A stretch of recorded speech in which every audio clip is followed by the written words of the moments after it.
Assalomu alaykum azizlarim. Xush kelibsiz. Siz bilan Feruza va bugungi video inshaalloh umuman shunaqa mana shu yil davomida eshitgan eng zo'r videoyim bo'pti deb aytasiz. Chunki shunaqa narsalarni bermoqchiman bu videoda. Ba'zan qizg'anib ketaman, chunki pulli ma'lumotlarning ichida ham bunaqa bilimlarni topa olmaysiz. Shuning uchun diqqat bilan o'tirib eshitib va mana shu bugun shu videoda aytmoqchi bo'lgan narsalarim sizni hayotingizni 100% o'zgartirib yuborishiga nafaqat va'da, balki garantiya beraman, muhr bosaman mana bunday. Yaxshilab eshiting. Qizlar keyin shu bilimlar yoqsa, foydali bo'lsa, ozgina qanaqadir reaksiya bildiring, ya'ni like yoki komment yozib yoki do'stlaringiz bilan bo'lishsangiz, bu videoni yana ko'proq insonlarga borishiga ta'sir qiladi. Albatta, agar foyda bersa, bu bilimlar menga nima foyda berganini ozgina sizga tushuntirib ketmoqchiman. Bu bilimlarni men ishlatganimdan keyin birinchi menda Instagramda obunachi yig'ishni xohlardim, ya'ni maqsad qo'ydim va shu niyatim darrov amalga oshdi. 100 mingga yaqin obunachim bor. Keyingisi men endi daromad qilishni xohladim va 2-3 oy ichida 100 milliondan oshiq daromad qildim Instagramda. Sotuv orqali va daromad qilishda davom etib kelyapman haligacha. Uchinchisi, mana shu YouTube'da ko'rayotgan bo'lsangiz videolarni prosmotri juda ham baland, ayniqsa O'zbekiston uchun bu juda ham yaxshi hisoblanadi. Va YouTube'da va mana shu 3 ta narsada bu men uchun juda ham katta muvaffaqiyat. Ya'ni avvalgi holatimga qarasam, o'sha jabrlangan, bicharashka va magazinda sotuvchi bo'lib $200 zo'rg'a topib yurgan Feruzaga mana shu narsalar paydo bo'lgani bu juda ham katta muvaffaqiyat men uchun. Inshaalloh sizga ham mana shu videodagi bilimlar siljish, balkim haqiqatdan muvaffaqiyat keltiradi.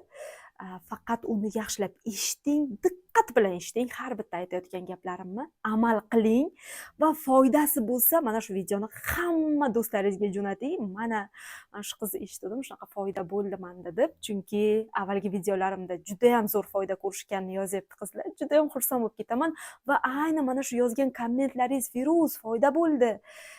Men masalan kurslarda o'qib ololmagan anglashimni anaqani oldim mana shu videodan. Bir ochildi, fikrlashim, ko'zlarim ochildi, dunyoga umuman boshqacha qarashni boshladim deb yozgan sizni kommentlaringiz meni yana bilimlarim bilan bo'lishishga undayapti. Demak, boshladik. Birinchi o'rinda sizni yoki muvaffaqiyatsiz yoki muvaffaqiyatli qiladigan bitta organingiz borligi haqida aytmoqchiman.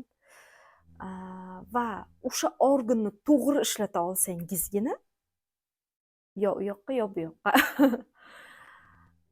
va bu organ sizni eng katta quvvatingizni, energiyangizni o'zida sarf qiladigan bu miyamiz hisoblanadi va bizni ongimiz hisoblanadi.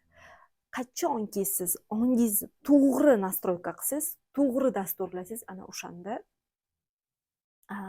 muvaffaqiyatga erishdim deyavering. To'g'ri dasturlash, ongni programmalashtirishning o'zining metodlari bor. Bu haqida hozir gapirib ketaman sizga, chunki ayni shu narsalar menga yordam berdi. Hayotimni juda ham o'zgartirib yuborishga. Qarang qizlar. Bizani miyamiz mana shunday qadrli bo'lgan organimiz ikki xil rejimda ishlaydi. Birinchi rejim urva qoch rejimi, ya'ni stress holatida. Bu holatda miya faqat yashab qolish imkonini izlash bilan ovora bo'ladi. Ikkinchi holat, ikkinchi pozitsiyasi bu rivojlanish, yaratuvchanlik holatida va bu holatda miya xotirjam, ya'ni tanaga xotirjamlik va baxt gormonlarini yuborib turadi. Mana shunaqa rejimda yashaydi. Va nimaga biz muvaffaqiyatga kela olmaymiz? Chunki yer yuzidagi 80-90% inson yashaydigan rejimda yashayapmiz. Urva qoch rejimi, stressli rejimda yashayapmiz. Bu rejim miya uchun nimaga kerak edi? Biza qadimda qanaqadir xishnik, bizaga tahdid qiladigan hayvon kelganda yoki bo'lmasam biza masalan yeyishimiz uchun nimadir ovlash vaqtida har doim mana shu rejim yoqilgan va biz shu rejimda foydalanganmiz. Hozir men sizga mana bu yerda rasmini qo'yib qo'yaman. Ya'ni mana shu rejimda ishlaganda ongni mana orqa taraf, miyani orqa qismi ishlar ekan faqatgina. Lekin yaratuvchanlik, baxt va xotirjamlik holatiga o'tganda miyani yuqori qismi ishlar ekan. Siz muvaffaqiyat qozonishga o'tish uchun mana shu qismni kerak vaqti yoqib, kerak vaqti o'chirib ishlatishni bilishingiz kerak. Nimaga 80-90% inson faqat mana shu stressli rejimda yashaydi? Sababi ular miyani boshqarishni bilmaydi. Qachon bu narsani o'chirish kerak, qachon yoqish kerak. Buni prosta tak miyani qo'liga topshirib qo'yasizda va ong o'zi xohlaganicha sizni boshqarib ketaveradi. Va bilib qo'yingki, sizni faqatgina ong boshqarmaydi. Bunda shayton ham ishtirok etadi. Va shaytonning maqsadi nima? Sizni rivojlanmasligingiz. Va shuning uchun ham ko'pincha miyani ur va qoch funksiyasiga javob beruvchi qismini yoqib qo'yadi. Hozir men sizga tushuntiraman bu qanaqa yoqiladi. Masalan, aytaylik, sizda ba'zi holatda hamma narsa yaxshi, ovqatingiz bor, issiq boshpaningiz bor holatda o'tirasizda, qanaqadir sizga ozor bergan tajribalar, holatlar, voqealar sizga eslatilishi boshlaydi o'tirgan holatingizda. Va siz o'sha narsalarni o'ylab, g'amgin, tashvish, mana shunaqa holatga kirib qolasiz. Miya o'z-o'zidan stress gormonini ishlab chiqaradi. Masalan, qachondir qaysidir duganingiz sizga yomon gapirganmi, uyingizdagilar unaqa degan, qo'shningiz bunday degan yoki turmush o'rtog'ingiz nohaqlik qilganmi uzoq yillar davomida, bunga endi ancha bo'lib ketgan deylik va ana shu narsalarni shayton olib sizga eslatib turadi. Mana sani hayoting qanchalik yomon, mana senga insonlar qanaqa munosabat qilishgan va siz o'tirib uni o'ylab, siqilib, qanaqa holat, qanaqa insonni yaratyapsiz siz? Qanaqa insonni yaratyapsiz? Qarang, osongina siz u holatdan bu holatga o'ta olasiz, bu holatdan bu holatga o'ta olasiz. Ya'ni bunda miya bizga signal jo'natyapti, qaysidir xotirani eslatyapti va o'sha xotiraga kirishib, voy, men jabrdiydaman, men bechoraman yoki xullas siz bilan sodir bo'lgan yomon tajribalarni eslashga, o'ylashga qancha vaqtingizni sarflab o'tiribsiz, o'tmishda yashashga va siz o'tmishda bo'lib o'tib ketgan holatni hozir olib kelib yana o'sha holatga tushib olib yashayapsizmi? Ong osti, podsoznaniya. Bu voqea o'tmishda bo'lganmi, hozir bo'lyaptimi, farqiga bormaydi. Sizga o'sha gormonlarni sepib beradi ichingizga va siz rostdan ham voy, men kasalman, voy, men unaqaman deb o'sha rolga kirib olasiz. Tushunyapsizmi? Biza esa muvaffaqiyatga o'tmoqchi bo'lsak, biza mana shu narsani yo'q qilishimiz kerak. Ya'ni qachondir bizga mana shunaqa xotira, o'y, fikr kelganida biza stop deyishni bilishimiz kerak. Mana shu narsa sekret hisoblanadi. Ya'ni sizga kelayotgan har xil o'ylar, har xil xotiralar, keraksiz voqealar hammasini ichiga kirib, o'ylab o'tiraversangiz, miya sразу o'sha gormonni sepib sizni o'sha insonga aylantirib qo'yadi.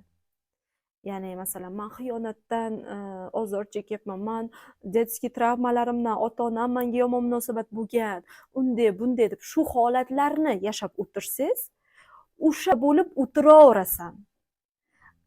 Sen muvaffaqiyat qozonmoqchi bo'lsang, mana bu senga ozor beruvchi xotiralarni o'ylab yashashni stop tugmasini bosishing kerak. Ya'ni men o'zimga aytyapman-da, avvalgi Feruzaga. Va sразу muvaffaqiyatli insonni dasturini miyaga kiritish kerak. Buni qanday qilamiz, qanday kiritamiz? Men alohida chuqur yondoshgan darslik ochib qo'yaman. Shunaqa zo'r bilimlarni beraman inshaalloh. Вообще umuman miyangiz yana ham ochilib, вообще boshqacha yashashni boshlaysiz. Lekin hozir ham foydalaning. Qarang, stop tugmasini bosib, o'zingizni muvaffaqiyatli inson qanaqa bo'lishi kerak, nima qilish kerak? Ko'ring, muvaffaqiyatli insonlar o'zini qanaqa tutadi. Kerakli joyda uverенный tutadi, kerakli ya'ni o'ziga ishongan, kerakli joyda xursand tuta oladi, to'g'rimi? Lekin siz nimaga tuta olmayapsiz? Sizni rol, masalan, qarang. Inson biya mashina hisoblanadi-da o'zi. Va mana shu rolda kim o'tiribdi? Jabrlangan, xiyonatdan ozor ko'rgan, muvaffaqiyatsiz, omadsiz Feruza o'tirgan bo'lsa, u olib boradida shunaqa natijaga sizni. Lekin siz bu rolga muvaffaqiyatli Feruzani o'tkazib qo'ysangiz, u hali muvaffaqiyat qozonmagandir, lekin siz ichkarida shuni hosil qiling va muvaffaqiyatli insonni o'tkazing, u o'sha yerga olib boradi sizni. Tushunyapsizmi? Mana shu asosiy sekret qizlar. Просто tak o'sha mashinaning ichida o'tirgan insonni almashtiring. Omadsiz, o'zini umuman bir tiyinga olmaydigan insonni olib otvoringda boshqasini o'tkazing. Buni qanday qilish to'liq, chunki endi soatlab gapirishim kerak bo'ladi. Hozir qarang, 15 minutda hali shu narsani tushuntiribman. Alohida kurs ochiladi. Buning uchun mana Telegram kanalga ulansangiz, qanday kursga qo'shilaman, nimalar bo'ladi, hamma narxlarini bilib olasiz. Lekin mana shu sekret, mana shu narsa, almashtiring bu insonlarni. Mana bu keraksiz xotiralarda deb ozor chekib yashashni bas qiling. To'xtatish kerak. Bu rolda ko'pincha shayton ham o'tirib oladida. Bemalol sizni nog'orasiga o'ynatib, xohlagan miyangizdagi papkani ochib, mana ko'ryapsanmi, dadang seni qanaqa urgandi, mana onang senga qanaqa munosabat qilgandi, mana sen qanaqasan deb sizni cho'ktirishga harakat qiladida. Siz prosta mana bu yerda o'tirgan shaytonchani otvoringda anaqa o'zingizni qanaqa ko'rasiz kelajakda? Muvaffaqiyatli, qayerga qarab ketmoqchisiz? Ana o'sha insonni yoqib olib, o'sha insonni sifatida harakatlanishni boshlashingiz kerak. O'sha tochkaga bormoqchi bo'lsangiz. Bu yerda shayton yoki eski Feruza, eski xotiralar bilan qiynalgan inson o'tirgan bo'lsa, bu yoqqa borishingiz qiyin bo'ladi. Maqsadingizga, niyatingizga borishingiz qiyin bo'ladi. Tushundingizmi? Angladingizmi? Bu menimcha juda ham bir miyani ochib yuboradigan bilimlar. Va miya ur va qoch, ur yoki qoch rejimida ishlab turgan bo'lsa, bizni shunga avtomatlashgan bo'lamiz. O'zi bu haqida keyingi videolarda gapirishim kerak, lekin hozir shu yerda qisqacha berib ketgim keldi. Ya'ni qarang, bizni insonlar avtomatlashgan bizda. Qanaqa qilib avtomatlashganmiz? Masalan, ertalab turamiz. Har doim qilayotgan ishlarimizni ketma-ket ongsiz tarzda qilamiz. Va mana shu holatda bizni podsoznaniyamiz, ong ostimiz ishlaydi. Avtomatlashgan holatda nimanidir bajarayotgan bo'lsak. Masalan, ertalab turaman, shu qilaman, tishimni yuvib, hojatga kirib, borib choyimni ichaman va avtomatlashganmiz. O'zgarmaydi. Har kuni shu ishni qilamiz. Lekin bizda qanaqadir yangilik bo'lsa, yangi holatga o'rganish uchun, yangi bilimni yoki qaysidir misolni ishlash uchun bizda ong osti podsoznaniya emas, ong ishlaydi, logika ishlaydi. Logichni yondoshamizda logikani ishlatamiz. Qarang, sizni hayotingizni butun anaqasi rejasi podsoznaniya ongda, ya'ni siz hamma narsani avtomatlashib qilsangiz va podsoznaniya sizni boshqarib turgan bo'lsa, xuddi mana shunday qilib o'zingizni muvaffaqiyatga avtomatlashtirishingiz kerak. Ya'ni hozir siz qilayotgan ishlar, mana shu bilimlaringiz, hayotingiz sizni bo'mag'ur holatga, omadsiz, tushkun, sizga yoqmaydigan hayotga olib kelgan bo'lsa, demak siz avtomatlashgan narsalar, odatlar, bilimlar shu narsaga olib keldi. Endi bilimlarni o'zgartirasiz, endi boshqacha odatlarni olasiz va u sizni muvaffaqiyatga olib keladi. Tushundingizmi? Bu уже ikkinchi men sizga aytmoqchi bo'lgan narsam. Va ong osti haqida men alohida video qilaman. Bu kamlik qiladi sizga. Juda ham katta chuqurroq ong qanaqa ishlaydi va ong osti qanaqa ishlaydi, hammasini ajratib beraman. Qarangda qizlar, bizani ongimizni 95% podsoznaniya ong ostidan iborat. Faqatgina 5% logika, ya'ni ong ishlab turadi. Shuning uchun ham insonlarga yer yuziga qarasangiz 90%, 95% kambag'al, qiynalgan, boshqa 5% boy, rivojlangan. Nimagaki biza ong osti bilan ishlay olmaymiz. Mana shu muvaffaqiyat qozongan insonlar hammasi ong osti bilan ishlay oladi, tushunadi ong ostini qanday ishlatish kerak, muvaffaqiyatli insonni pozitsiyasiga qanaqa o'tish kerak, tushunyapsizmi? Mana shuning uchun biz ishlatmaymiz. Eng kerakli bizni hayotimizni muvaffaqiyatga olib keladigan organdan foydalanmaymiz. To'g'ri foydalanmaymiz. U prosta ishlab beraveradi bizga. Juda ham zo'r kompyuter hisoblanadi ong. Prosta biza undan to'g'ri foydalanishni bilmaymiz. Mana shuning uchun biz yutqazamiz. Mana shuning uchun hayotingizda yaxshilik, muvaffaqiyat tez kelmayapti, tushunmayapsiz nima qilishni. Chunki bu miya qanaqa dasturda ishlayapti. U masalan, aytaylik, kichkina chaqaloqcha tug'ildi, atrofga qarayapti.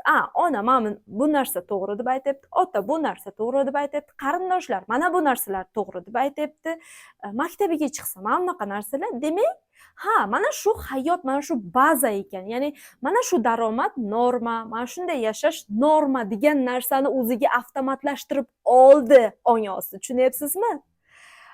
Va sizni hayotingizdagi natijalar mana shu atrofingizda ko'rib turgan natijalar bilan teng bo'ladi. Chunki ong osti uchun shu norma.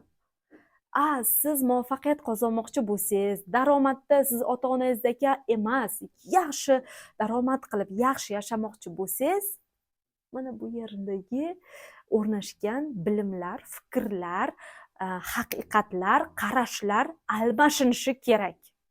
Tushunyapsizmi? Qanaqa sekretlarni ochib tashlayapman. Shunaqa. Bu bilimlarni chuqur anglab, podsoznaniyani muvaffaqiyatga qaratib dasturlash uchun Telegram kanalimni qadab qo'yaman. Kiring, u Telegram kanalda ham doim tekin bilimlar berib boraman va platniy, ya'ni pullik kurslarga o'sha yerdan qo'shila olasiz. Shuning uchun albatta kirib oling. Xohlasangiz tekindan foydalaning, xohlasangiz chuqurroq bilimlar oling. Va yana bitta narsa, mana shu bilimlar, mana shu gapirayotgan narsalarim sizga foyda keltirayotgan bo'lsa, sizni ongingizni ochayotgan bo'lsa, albatta reaksiyami, komment yozing, menga foydasi tegyapti deb. Chunki bu meni yana mana shunaqa videolarni ko'p olishga undaydi. Hali bilmayman, yuzlab videolar olmoqchiman. Juda ham bermoqchi bo'lgan narsalarim ko'p. Lekin yana chuqur o'rganishni xohlasangiz, albatta kurslarga sizni taklif qilaman. Bugun aytmoqchi bo'lgan narsalarim mana shulardan iborat edi. Yana keyingi videolarda ko'rishguncha siz bilan Feruza bo'ldi.